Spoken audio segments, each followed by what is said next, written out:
आज मेरो घरबाट नासो आएको छ। यो के नासो आएको छ हेर्दैछु म। यो घिउ आएको रहेछ। यो दही मेरो मैयाले पठाउनु भएको, नन्दले। यो के रहेछ?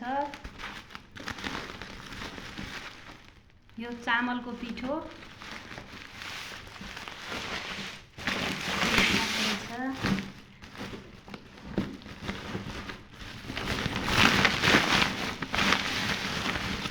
यो बोडीको तरकारी मेरो बहिनीले पठाएको हो।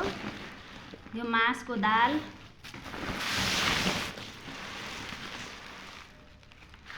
यसमा के रहेछ?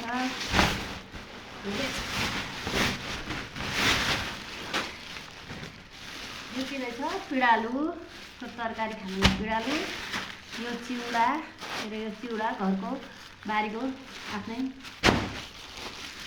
यो सुप, अमिलोको सुपको दाना। यो मेवा दानाहरू।